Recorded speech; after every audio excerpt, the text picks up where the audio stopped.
तो ईरानी वज़ीर दाखिला पाकिस्तान आए हुए हैं, उनकी वज़ीर आज़म से भी मुलाकात हुई, फ़ॉरेन मिनिस्टर से भी हुई और अभी से थोड़ी देर पहले उनकी army chief field marshal Asim Munir से भी मुलाकात हुई है। इस सारे मामले, इस सारे तनाज़े के अंदर जो पीस एफर्ट है, जो पाकिस्तान का एक सेंट्रल रोल है, उसमें फील्ड मार्शल का वज़न काफ़ी भारी है और ईरान को, अमेरिका को और सऊदी अरब को एक नुक्ते पर लाने वाले के मामले को, तनाज़े को तूल देने की बजाय थोड़ा संभालते हैं और फिर उस MOU के ऊपर इत्तफ़ाक़ राय पैदा करने में भी इनका काफ़ी कलीदी किरदार है। अब मसला इस वक्त बहुत टेढ़ा है। 10 रोज़ से बहुत शदीद जंग जारी है और अमेरिका बड़े पैमाने पर कार्रवाइयाँ कर रहा है। जवाब में ईरान जो इलाकाई ममालिक में अमरीकी बेसिस हैं उनको हिट कर रहा है, जिसमें बहरीन, कुवैत और दूसरी बेसिस के ऊपर अटैक वो कर चुके हैं, कुवैत के अंदर भी। अभी उसके अंदर एक जो नई जहत उसके अंदर शामिल हुई है वो ये है कि हौसियों ने ऐलान किया था कि वो बाबुल मंदब को बंद करेंगे और सऊदी ऑयल को यहाँ से जाने नहीं देंगे। आज उस सिलसिले में एक नई डेवलपमेंट ये हुई है कि 2 सऊदी ऑयल टैंकर्स वो निकले, एक चीन के लिए और एक इंडिया के लिए, और वो हौसियों के हमले के डर से दोनों ने यू टर्न लेकर वो वापस रेड सी से वापस हो गए। तो उसके बाद से ऑयल प्राइसेस के ऊपर मज़ीद दबाव तो पहले ही चल रहा था। इस वक्त $91 से तजावज़ कर चुकी हैं जो ब्रेंट प्राइसेस हैं। और गोल्डमैन सैक्स एक इंटरनेशनल फर्म है जो फाइनेंशियल डाटा को और मार्केट्स को मॉनिटर करती है। तो गोल्डमैन सैक्स कहती है कि अगर ये सूरत हाल ऐसे बरकरार रहती है तो ऑयल प्राइसेस जो ब्रेंट की वो $120 पर बैरल पे जा सकती हैं। तो तेल को आग लग जाएगी पूरी दुनिया में और ये बहुत बड़ी तबाही की खबर होगी। IMF कहता है कि अगर तेल प्राइसेस ऐसी रहती हैं तो आपकी ग्रोथ रेट पूरे इस रीजन की, यूरोप की, बाकी मुल्कों की, वो बैठना शुरू हो जाएगी। इंडिया के हवाले से ख़ास तौर पर आज उन्होंने फोरकास्ट की है कि हाई ऑयल प्राइसेस की वजह से इनकी GDP ग्रोथ रेट नीचे आ जाएगी। तो सिर्फ वो इंडिया स्पेसिफिक नहीं होगी, जहाँ जहाँ ऑयल प्राइसेस की मार पड़ेगी सारे बेशतर ममालिक एनर्जी डेफिशिएंट है और एनर्जी इंपोर्ट करते हैं अपनी ज़रूरियात को पूरी करने के लिए। तो वहाँ उसकी कॉस्ट जो है वो इन्फ्लेशन पैदा करेगी और आपकी GDP बैठनी शुरू हो जाएगी। तो ये एक बहुत ही नाजुक मसला है। वज़ीर दाखिला जो ईरानी वज़ीर दाखिला हैं उनको यकीनन फील्ड मार्शल ने 2-3 नुक्तों पे कहा होगा। एक तो वो 10 रोज़ा तजवीज़ है पाकिस्तान की तरफ से दोबारा दी गई, जिसको कतर भी सपोर्ट कर रहा है कि 10 रोज़ के लिए कारजी जंगबंदी के ऊपर इत्तफ़ाक़ राय पैदा करें ताकि इसके जो MOU में जो एक डिसरप्शन पैदा हो गई है उसको दोबारा स्ट्रीमलाइन किया जा सके उस प्रोसेस को और मामला आगे बढ़ जाए। एक तो वो बात होगी और दूसरा ये जो हौसियों वाला तनाज़ा है इसके ऊपर भी बात की होगी। पाकिस्तान और सऊदी अरब का एक डिफेंस पैक्ट है और उस डिफेंस पैक्ट के नतीजे में अगर सऊदी अरब की सलामती के ऊपर कोई हमला होता है तो पाकिस्तान उसे अपने ऊपर हमला तस्वर करेगा और उसका जवाब देगा। और यही सूरत हाल सऊदी अरब की है कि अगर पाकिस्तान के ऊपर कोई ऐसी सूरत हाल हो तो सऊदी अरब भी वैसे ही पाकिस्तान के साथ खड़ा होने का पाबंद है। तो ये एक ऐसा मुआहदा है जिसकी पासदारी करते हुए अगर हौसी जो हैं वो सऊदी इंटरेस्ट के ऊपर अटैक करते हैं तो पाकिस्तान को जवाबी कार्रवाई करनी पड़ेगी। पाकिस्तान ने सिकंदर मोमनी साहब को बड़े वाज़े अंदाज में आज पैगाम दिया होगा कि आप जाइए वापस तेहरान और सुप्रीम लीडर से भी और बाकी क़यादत से भी बात करिए कि ये तनाज़े को यहीं तक रहने दें तो बेहतर है। इसको संभालने की कोशिश पहले ही कर रहे हैं, इसको वहाँ तक ना लेके जाएं जहाँ से सूरत हाल आपके लिए भी और हमारे लिए भी मुश्किलात का बायस बने। क्योंकि Pakistan being part of an agreement उसको वो उस तनाज़े का बिला वजह हिस्सा बनना पड़ेगा अगर ये तनाज़ा यहाँ से फैलता हुआ रेड सी तक चला जाता है। तो ये बहुत ही बड़ी और मेजर डेवलपमेंट होगी अगर ये सूरत हाल पैदा हो जाती है, फिर इस जंग को समेटना बहुत मुश्किल हो जाएगा। आज वाशिंगटन से भी खबर ये आई है कि जो ईरानियन अटैक्स हुए हैं मुख्तलिफ़ फैसिलिटीज़ के ऊपर, अमेरिका के जो इस इलाके के अंदर अड्डे हैं उसमें 100 से ज़ायद अमरीकी फ़ौजी ज़ख्मी हैं। ये वो डिटेल्स हैं जो वो पहले होल्ड बैक कर रहे थे, अनाउंस नहीं कर रहे थे। 2 मज़ीद फ़ौजियों की हिलाकत की उन्होंने खबर दी है, लेकिन 100 से ज़ायद ज़ख्मी होना ये बहुत बड़ी खबर है क्योंकि इसको ऑफिशियली वो अभी तक क्लेम नहीं करते। वो तो बताते हैं 2 इधर हुए, 2 उधर हुए, टोटल 14 बताते थे। अब इस अटैक्स के बाद उन्होंने टोटल तादाद 17 डेथ की गई है, लेकिन 100 से ज़ायद का है कि इन हमलों में अब ज़ख्मी हो गए। बहुत बड़ा नंबर है, अलार्मिंग है। अमेरिका के मफादात को ये हिट करेगा और अगर नवंबर के मिड टर्म को आप सामने रखें तो ट्रंप के लिए बहुत बड़ा दबाव होगा कि वो इस तनाज़े से जितना जल्द मुमकिन हो सकता है उतना जल्द बाहर निकल जाए। एक तो ऑयल प्राइसेस उनको हिट करेंगी।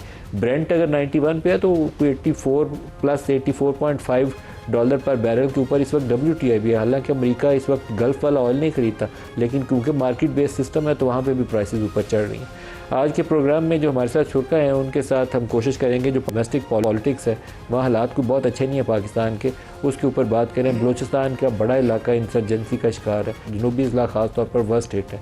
एजे के जहाँ किसी ज़माने में लगता था कि बहुत अमन सुकून वाले और प्यार मोहब्बत से वहाँ सब कुछ ठीक चल रहा है, वहाँ सूरत हाल इतनी ख़राब है कि रावलाकोट में कुछ लोग एहतजाज में बैठे हुए हैं और हमारी सरकार इतनी समझदार है कि उन लोगों से अभी तक इंगेज करके मामले को संभालने की बजाय यहाँ तक टूल करके ले आई है कि अब तनाव पैदा हो गया। तो इस चीज़ को आगे ऐसे ही लेकर चलना है या बेहतरी करनी है। वहाँ पे इलेक्शन सर पे बिल्कुल आ चुके हैं और इलेक्शन का प्रोसेस अब 3 मरहलों में कर दिया गया, 27, 2 और शायद 10 तीसरी तारीख रखी गई। तो प्रोग्राम में इस इशू को डिस्कस करने के लिए हमारे साथ मेहमान शख्सियात हैं। इख्तियार वली साहब कोऑर्डिनेटर हैं वज़ीर आज़म के। इख्तियार साहब very warm welcome sir. Shahid Khattak साहब पार्लिमानी लीडर PTI वो भी हमें ज्वाइन कर रहे हैं और अहमद बिलाल महबूब साहब सरबराह पिलडैट के वो भी हमारे साथ हैं। सबको खुश आमदीद कहते हैं। नवाज़ शरीफ साहब आज़ाद कश्मीर गए हैं आज, तो उनकी तकरीर सुन लें। पहले उनका छोटा सा हमने क्लिप निकाला, फिर आगे चलते हैं, दिखाइएगा। इलेक्शन में अगर हमें कामयाबी मिलती है ना तो मैं शहबाज शरीफ साहब, मेरा दिल चाहता है कि मैं उनको कहूँ कि आज़ाद कश्मीर का मुझे वज़ीर आज़म बना दें नवाज शरीफ को। अगर मैं वज़ीर आज़म ना बन सका तो फिर मैंने हर 3 महीने के बाद मुजफ्फराबाद दूसरी जगहों पर मैंने जाना है, जो हमने यहाँ पे मंशूर बनाया है उसको देखना कि उस पर कोई अमल हुआ है या नहीं हुआ। और आपको मालूम है कि नवाज शरीफ जो कहता है उसको पूरा करता है। आपने नवाज शरीफ को फिर यहाँ का वज़ीर आज़म बनाना है। आपने जब नवाज़ शरीफ साहब को अगर वज़ीर आज़म आज़ाद कश्मीर का बनना हो तो कम से कम दरख्वास्त सही जगह पे देनी चाहिए। इनको 24 फरवरी 2024 के इंतखाबात में भी एक दफ़ा इनके साथ हाथ हो चुका है। इंतखाबात से एक रोज़ पहले इनकी जमात ने पूरे पाकिस्तान के तमाम कौमी अखबारात के सफ़ा अव्वल के ऊपर वज़ीर आज़म नवाज़ शरीफ का पेड ऐड छपी थी और एक इल्यूजन क्रिएट की थी कि इनकी पार्टी तो बड़ी पॉपुलर है और बस डन डील है, नवाज शरीफ वज़ीर आज़म बने ही हुए। उसके बाद अगले दिन पता चला 66 नशिस्तें और बाकी नशिस्तें कैसी पूरी हुई वो पता नहीं है। लेकिन मियाँ साहब को वो जो वज़ीर आज़म नवाज शरीफ है वो उनकी आस कभी पूरी नहीं हुई और शहबाज शरीफ साहब वज़ीर आज़म बन गए। तो इस दफ़ा कम से कम उन्हें दरख्वास्त दुरुस्त जगह पर दायर करनी चाहिए। देखते हैं आगे आइंदा प्रोसेस जो है इनको कहाँ लेकर जाता है। इंतखाबात की वक्त से पहले पेशगोई काफ़ी मुश्किल होती है। वोट के प्रोसेस से अगर अमली तौर पर गुजरेंगे तो पता चलेगा कि कहाँ स्टैंड करते हैं। इख्तियार साहब क्या पोजीशन है एजे के अंदर, वज़ीर आज़म बनने वाले हैं नवाज शरीफ साहब? बिस्मिल्लाहिर्रहमानिर्रहीम, बहुत शुक्रिया।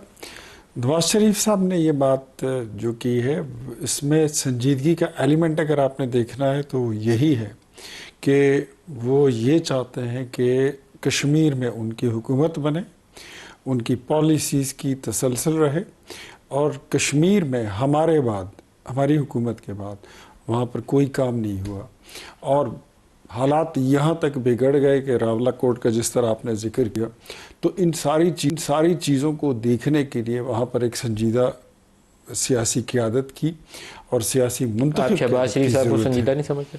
नहीं, मैं वहाँ की आज़ाद कश्मीर असम्बली की बात कर रहा हूँ। सर रावलाकोट मैं कुछ जानता हूँ जो वहाँ के रहने वाले हैं और वहाँ से जो हाल अहवाल मैं सुन रहा हूँ तो मुझे सुन के बहुत दुख हो रहा है।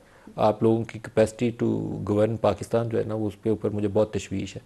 मामला को संभालने की बजाय अगर बिगाड़ने के लिए कुछ लोग दरपे हों तो फिर उसके ऊपर सवाल उठाना चाहिए। तो मुझे नहीं लगता कि आप लोगों में कैपेसिटी थी इस चीज़ को संभालने की जो कुछ रावलाकोट में अब हो चुका है। मलिक साहब, अगर हमारी जगह आप होते तो मैं आपकी जगह क्यों होता? मैं जर्नलिस्ट हूँ, आप मैं वही कह रहा हूँ, अगर आप होते तो आप क्या कर सकते? हमारी जगह करते लोगों को मैं बताता हूँ, अगर हमारी जगह कोई और होता तो उसके पास भी कोई इतना फार्मूला नहीं होता। जो हमने वहाँ पर किया है, मेरे ख्याल में हमने एक्सट्रीम हद तक जाकर जॉइंट एक्शन कमेटी की वो तमाम मुतालिबात, उसको चाहे वो जायज़ थी नाजायज़ थी, वो सारे हमने तस्लीम कर लिए।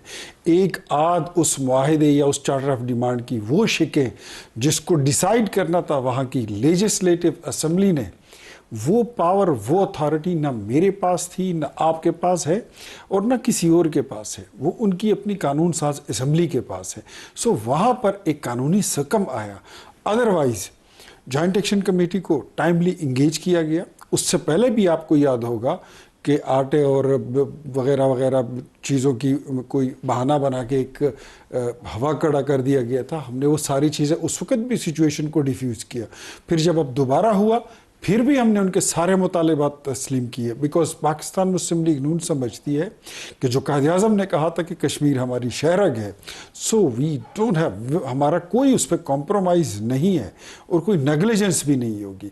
लेकिन दीगर पॉलिटिकल पार्टीज ने वहां पर सिर्फ सियासत की है। आपकी तरफ चाहे से हमारे सिर्फ आपकी तरफ से ख्वाजा आसिफ साहब ने कहा ये कश्मीरी नहीं है। मेरे ख्याल में बाकी ने सियासत की, आपने कहा ये कश्मीरी ने कहा ख्वाजा इनको। आसिफ साहब ने अपने बयान की वजाहत भी कर दी थी और वो काफ़ी है, और उनके बयान को दोबारा हमारी जमात में से किसी ने रिपीट भी नहीं किया, रिजेक्ट भी तो नहीं किया, कह देते हम रिजेक्ट। उन्होंने अपनी वजाहत कर दी, तो मेरे ख्याल में अहमद बिलाल महबूब